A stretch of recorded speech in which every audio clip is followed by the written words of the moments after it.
បាទជំរាបសួរបងប្អូនទាំងអស់គ្នាបាទចឹង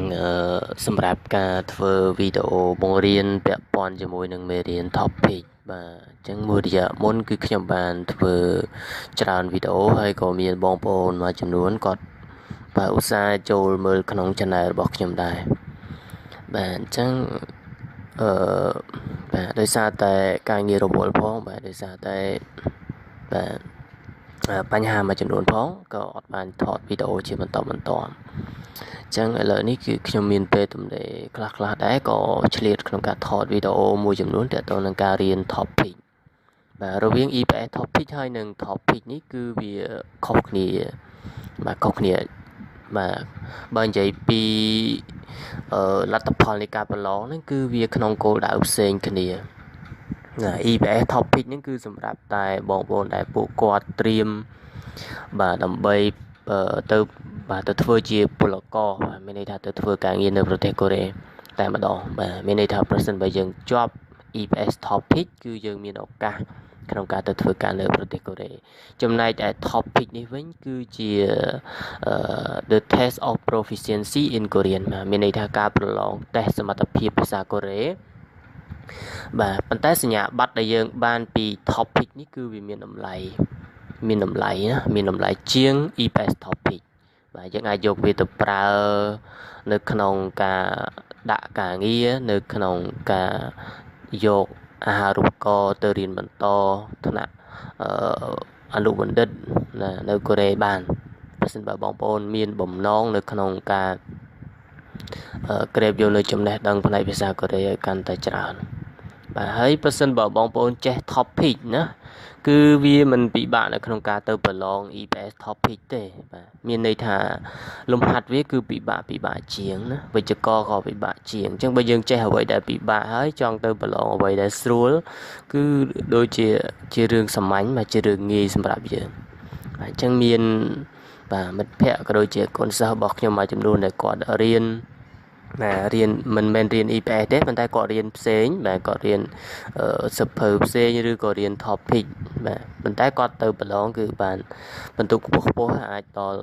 180 170 190ឯណោះគេអញ្ចឹងខ្ញុំនឹងបាទឆ្លៀតឱកាសបាទរយៈពេលមួយថ្ងៃពីបាទ10នាទីឬក៏15នាទីដើម្បីថតវីដេអូដែលមានបង្រៀនតាក់ទងទៅនឹង topic បាទទាំងវេយ្យាករណ៍ទាំងការស្ដាប់ទាំងការអានទាំងការសរសេរបាទអញ្ចឹងសម្រាប់បងប្អូនដែលមានចំណាប់អារម្មណ៍ក្នុងការរៀនភាសាកូរ៉េជាមួយគ្នាក៏ Subscribe Channel នេះបាទហើយប្រហែលជានឹងរៀងរាល់ពេលល្ងាចបាទឬក៏ពេលយប់ម៉ោង7ម៉ោង8យប់ហ្នឹងគឺខ្ញុំនឹងបង្ហោះវីដេអូថ្មីបាទពាក់ព័ន្ធជាមួយនឹងការបង្រៀន topic ឥឡូវកុំឲ្យខាតពេលយូរយើងចូលទៅដល់មេរៀនសម្រាប់ថ្ងៃនេះខ្ញុំនឹងចាប់ផ្ដើមពី RV Moonpop បាទគឺ RV Moonpop គឺតើតើនឹងវេយ្យាករណ៍បាទហើយខ្ញុំសូមឆ្លៀតបញ្យល់តិចដែរការប្រឡង topic នេះគឺវាមាន2កម្រិតបាទគឺកម្រិត1និងកម្រិត2ដែលពីដើមមកគឺគេចែកជា3កម្រិតមានន័យថាមានឈោគឹបមានជុងគឹបហើយនិងមានកោគឹបបាទគឺកម្រិតដំបូងកម្រិតកណ្ដាលហើយនិងកម្រិតខ្ពស់ប៉ុន្តែបច្ចុប្បន្នគឺគេផ្លាស់ប្រែមកតែកម្រិត1និងកម្រិត2កម្រិត1នេះគឺសម្រាប់ជោគឹបហើយកម្រិត2នេះគឺសម្រាប់ជុងគឹបហើយនិងកោគឹបមានន័យថាអ្នកប្រឡងកម្រិត2គឺអាចទទួលសញ្ញាបត្រកម្រិតកណ្ដាលហើយនិងកម្រិតខ្លាំងតែម្ដងបាទមានន័យថាគេនឹងបែងចែកទៅលើពិន្ទុរបស់យើងបើសិនបើពិន្ទុរបស់យើងបានចំនួនប៉ុណ្ណាគឺយើងនឹងបានទៅតាមកម្រិតនោះគេហើយសម្រាប់វិញ្ញាសាប្រឡងវិញគឺមានការអាននិងការស្ដាប់បាទហើយនឹងការសរសេរបាទតែ3ទេពីមុនមានដល់15មកមាន RV Moonpop ទៀតចុះហេតុអីបានជាខ្ញុំលើកយក RV Moonpop មកបង្រៀនបាទព្រោះអីវាគឺជា basic បាទមានន័យថាយើងអាចរៀនពីពាក្យរៀនពីវេយ្យាករណ៍ទើបយើងអាចទៅដោះស្រាយលំហាត់នៅក្នុង ILKI នៅក្នុងthird key អីបានណាបើសិនបើយើងអត់យល់ពីវិជ្ជាករអត់យល់ពីពាក្យអីច្រើនទេគឺវាជារឿងពិបាកដែរអញ្ចឹងទោះបីជាគេអត់មានដាក់វិញ្ញាសាក៏ប៉ុន្តែនៅក្នុងហ្នឹងគឺវាមាននៅក្នុងនឹងស្រេចហើយនៅក្នុង ILKI នៅក្នុងអីនឹងស្រេចហើយ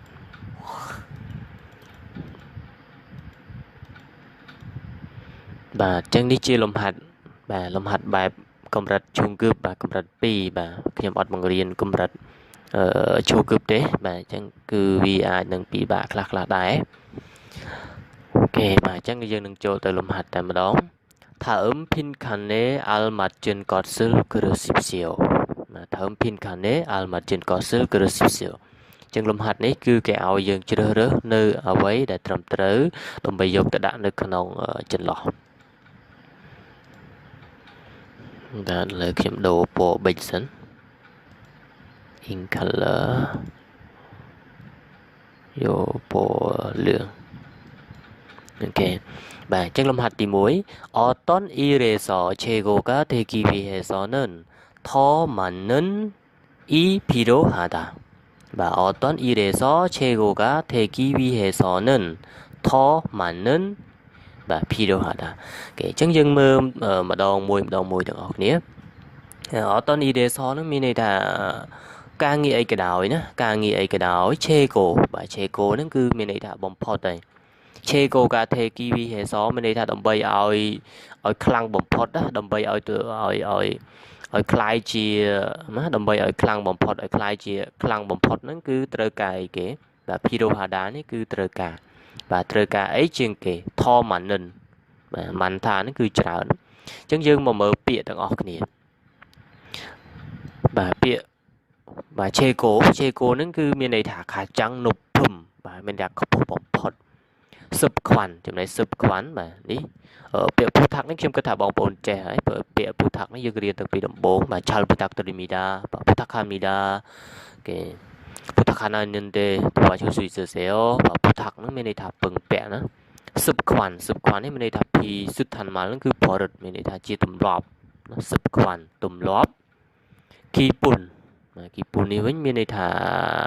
អារម្មណ៍បាទអារម្មណ៍បាទហើយនឹងណូរយ៉កបាទចំណែកណូរយ៉កនេះវិញគឺមានន័យថាការខំប្រឹងប្រែងបាទការខំប្រឹងប្រែងអូខេអញ្ចឹងបាទយើងមើលម្ដងទៀត 어떤 일에서 최고가 되기 위해서는 더 많은 បាទមានន័យថាដើម្បីឲ្យការងារមួយវាបានលទ្ធផលខ្ពស់ណាវាបានប្រសើរបំផុតហ្នឹងគឺយើងចាំបាច់ត្រូវការអីគេបាទត្រូវការទម្លាប់ត្រូវការពឹងពាក់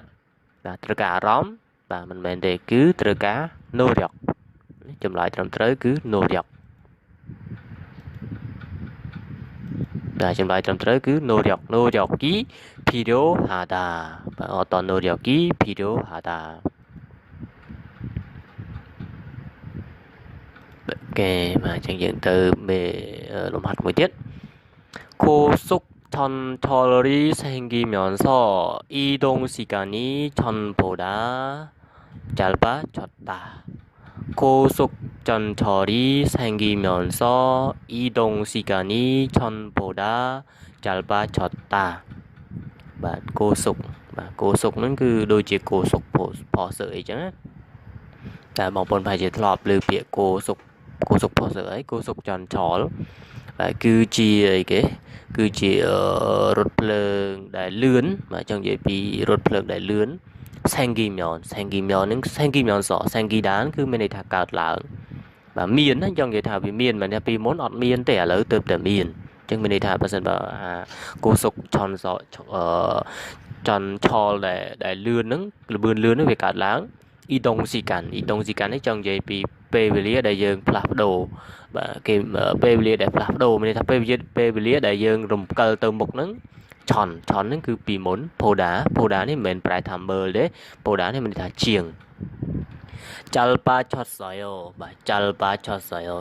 នេះមានន័យថាវាខ្លីបាទឆតសយោនេះមានន័យថាវាបានคลายជាណាវាផ្លាស់ប្ដូរពីវែងទៅខ្លីអញ្ចឹងបាទមានន័យថាវាខ្លីជាងមុនបាទពេលវេលាដែលយើងទៅមុខរំកិលខ្លួនទៅមុខហ្នឹងវាវែងជាងមុនបើសិនបើចន្ទឆលនេះវាបានកើតឡើងអញ្ចឹងក្នុងហ្នឹងគឺយើងប្រើប្រាស់នៅបាទកិរិយាសព្ទពិសេសមាន훨씬បាទខ្យូម៉ាឈីមផាំងគឹម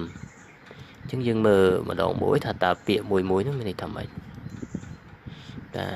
លើចេញលទ្ធផលមកបាត់ហើយខ្យូហ្នឹងគឺខាកាសឺរ៉ូបាទមានន័យថា barely soro narrowly ឬក៏ with difficult បាទមានន័យថាវា វាពិបាកនឹងបាទ QO នឹងវាពិបាកនឹងចំណែកវិបាកហ្នឹងឬក៏មិនដល់ក៏បានដែរពាក្យ QO ហ្នឹងឧទាហរណ៍យើងនិយាយថា 키는 겨우 50cm 이고 몸무게도 42kg 뿐이 안 나갑니다. មានន័យថាកម្ពស់ហ្នឹងគឺវាមិនដល់វាស្ទើរតែមិនដល់50 cm ផងតែកម្ពស់ហ្នឹងវាស្ទើរតែមិនដល់50 cm ផងណា 키는 겨우 50cm equal មុំមូគេនេះគឺទម្ងន់ខ្លួនទម្ងន់ខ្លួនហ្នឹងគឺ42 kg ពុននីម៉ានអានកាមីតាពុនហ្នឹងមានន័យថាតែប៉ុណ្ណោះមានន័យថាមិនទាំងដល់42គីឡូផងបាទកម្ពស់គឺពិបាកចឹងនិយាយថាมันវាស្ទើរតែមិនដល់50 cm ហើយអាទម្ងន់ខ្លួនហ្នឹងក៏ត្រឹមតែ42គីឡូមួយទៀត저녁이 되어야 겨우 그 일을 마쳤다. បាទចឹងនិយាយថាតដល់អីគេបាទដល់ពេលល្ងាចគឺការងារហ្នឹងក៏វាពិបាកនៅក្នុងការបញ្ចប់ការងារហ្នឹងចឹងនិយាយថាវាពិបាកនៅក្នុងការបញ្ចប់ការងារហ្នឹង with difficulty ហ្នឹងខ្ញុំចឹងនិយាយថាវាពិបាកនៅក្នុងការបញ្ចប់នៅការងារហ្នឹង 마침 어떤 경우가 기회가 꼭 알맞게 마침 ចឹងនិយាយថាគេនិយាយពីករណីឱកាសចុងក្រោយក្នុងការកើតរឿងអីមួយបាទគឺយើងប្រើ 마침 បាទសំទោសឥឡូវខ្ញុំនឹងលុបអានេះចេញសិនអត់ហើយសរសេរច្រើនពេកទៅវាញ៉ៃ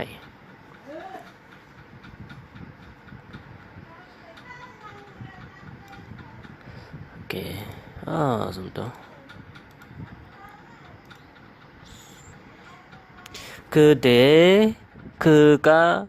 거기 있었다. 그때 마침 그 그라이នេះគឺយើងដាក់ 마침 그때 그가 거기 있었다 មានន័យថាយើងអាចប្រែថាទីបញ្ចប់ឬក៏ចុងក្រោយបាទទីបញ្ចប់គឺគាត់មកដល់ទីនោះនៅគាត់មកដល់ទីហ្នឹងនៅកន្លែងហ្នឹងបាទ그가 거기 있었다 មានថាទីបញ្ចប់នៅពេលហ្នឹងគឺគាត់បានមកនៅទីហ្នឹង방금 는 그 위면 내다 바로 지금 바로 이제 그리고 금방 방금ឬ금방ឬក៏ 바로 이제ឬក៏ 바로 지금 បាទគឺពាក្យស្តៀងរបស់វាមានន័យថាគឺចំពេលឥឡូវហ្នឹងឬក៏អំបញ្ញមិញហ្នឹងក៏បានដែរសុំទោសគេអញ្ចឹងចម្លើយដែលត្រឹមត្រូវសម្រាប់លំហាត់នេះគឺ Polsin បាទ Polsin ហ្នឹងមានន័យថាដូចថាខ្លីមែនតែនឬក៏ខ្លីបំផុតអីអញ្ចឹងណាពាក្យខ្មែរយើងឧទាហរណ៍យើងនិយាយថា Polsin ច្រយណា Polsin ច្រយអញ្ចឹងនិយាយថាល្អមែនតែនណា Polsin ច្រយ Polsin 찰바សំទោស 찰바 쳤어요 បាទមានន័យថាវាខ្លីមែនតែនអូខេអញ្ចឹងគេចង់និយាយថាខណៈពេលដែលរថភ្លើងលបឿនលឿនកើតឡើងគឺពេលវេលានៃការបាទផ្លាស់ប្ដូរបាទពេលវេលានៃការផ្លាស់ប្ដូរឬក៏ធ្វើដំណើរក៏បានដែរបើយើងបកប្រែថាផ្លាស់ប្ដូរអ៊ីតុងហាដាមានថា moving មានន័យថាការផ្លាស់ប្ដូររំកិលខ្លួនទៅមុខហ្នឹងគឺវាកាន់តែខ្លីជាងមុនបាទវាកាន់តែខ្លីជាងមុនទៀតអាពេលវេលាដែលយើងធ្វើដំណើរហ្នឹងអូខេចឹងប៉ុណ្ណឹងចុះយើងនឹងចូលទៅលំហាត់ទី3 평소보다 햇볕이 강해서 나무 그늘 아래로 자동차를 당겼다 놓쳤다 움켰다 쫓았다 오케이 តើចម្លើយមួយណាឥឡូវយើងទៅមើលពាក្យខ្លះសំទោសបាទចេញចម្លើយមកបាត់ហើយបាទដោយសារខ្ញុំរៀបអត់ត្រូវដាក់ចម្លើយឡើយចេញពាក្យតាមក្រោយវិញបាទពាក្យទី1គឺ thangida បាទ thangida ហ្នឹងគឺមានន័យថា gilda បាទមានន័យថា pull draw ឬក៏ drag មានន័យថាអូសឬក៏ទាញណា thangida នេះគេឥឡូវមើលឧទាហរណ៍បាទជាមួយនឹងពាក្យផ្ទុយគឺស្មើនឹង milda គឺរុញណារុញគឺយើងអូសឬក៏ទាញតែផ្ទុយជាមួយនឹងរុញ milda ឬក៏ miruda ឬក៏ nittuda 결혼날짜를 사흘 당기다 ពាក្យ 당기다 នេះគឺអាចនឹងមានន័យថាពញ្ជាណាមានន័យអត្ថន័យពីរទី1គឺមានន័យថា គឺមានន័យថាអូសឬក៏ទាញ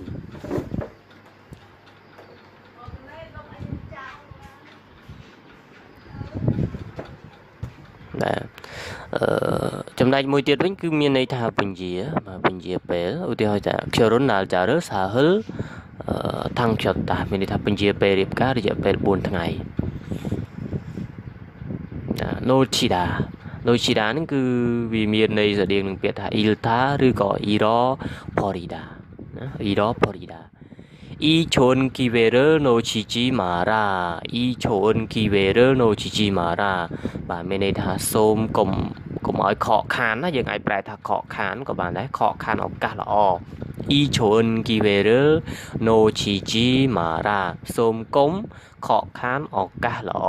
នេះបាទមួយទៀតអ៊ុំគីដានេះគឺមានន័យស្តៀងនឹងពាក្យថាអ៊ីតុងហាដាឬក៏អ៊ុនប៉ាន់ហាដាអ៊ុំគីដាគឺអ៊ីតុងហាដាឬក៏អ៊ុនប៉ាន់ហាដាមានន័យថាយើងរំកិលទៅមុខអូខេឥឡូវខ្ញុំសំលុបសិនបាទជុតតានេះមើលស្មើនឹងពាក្យថាមូលីឈីដាមានន័យថា to dry ឬក៏ to expel ជុតតាយើងអាចប្រែថានិរទេសឬក៏បណ្ដេញចេញណាពាក្យហ្នឹងមានន័យច្រើនណាមួយទៀតគឺមានអត្ថន័យថាទីជុតតាមានន័យថា to chase ឬក៏ run after មានន័យថារត់តាមពីក្រោយគេជុតតាអូខេឥឡូវយើងមកមើលម្ដងទៀតភយ៉ងសូបូដាហេតព្យតជីខាងហេសបាទយើងក៏អានហេតព្យតធីដែរណាសូមអានថាហេតព្យតជីឧទាហរណ៍ដូចជាខាត់ឈីអញ្ចឹងគឺយើងកណ្ដាលមានអក្សរធាតុទៅខាងក្រោមគឺយើងអានឈីភយ៉ងសូនេះមានន័យថាពេលវេលាភយ៉ងសូគឺពេលបាទយើងអាចប្រែថាថ្ងៃក្នុងសប្ដាហ៍គឺពីថ្ងៃច័ន្ទដល់ថ្ងៃសុក្រយើងអាចនិយាយថាភយ៉ងសូក្នុងថ្ងៃធម្មតាហេតព្យតនេះគឺកម្ដៅថ្ងៃណា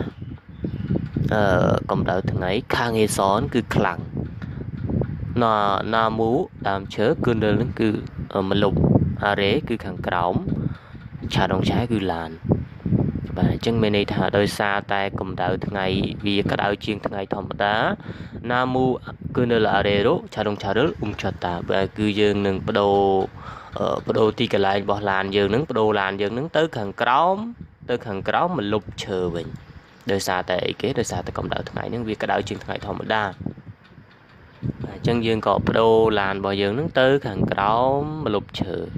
បាទតាំងគីដានេះគឺរុញអត់ត្រូវទេរុញរឿងឲ្យទាញហ្នឹងគឺយើងណូឈីដានេះគឺខកខានយុទ្ធចាត់តានេះគឺដេញឬក៏និរទេសបាទអូខេអញ្ចឹងសម្រាប់ក្នុងមួយវីដេអូនេះគឺខ្ញុំសូមធ្វើការបញ្ចូលតែ3វីដេអូទេអញ្ចឹងសូមបងប្អូនមើលសារឡើងវិញបើសិនបើអត់ទាន់ពាក្យនីមួយបាទអញ្ចឹងថ្ងៃនេះគឺជាថ្ងៃដំបូងដែលខ្ញុំបានថតវីដេអូដោយខ្លួនឯងផ្ទាល់បាទអញ្ចឹងសង្ឃឹមថាថ្ងៃស្អែកនឹងមានពេលវេលាដើម្បីនឹងបន្តចូលដល់លំហាត់ទី4ទី5និងទី6បាទអញ្ចឹងដើម្បីកុំឲ្យខកខានវីដេអូសូម Subscribe វីដេអូនេះហើយជួយ Like ជួយ Comment ផងបាទអរគុណច្រើនបាទបើសិនបើមានសំណួរអាច Comment នៅក្នុងវីដេអូខាងក្រោមបានបាទអរគុណលើយើងជួបគ្នានៅវីដេអូបន្តទៀត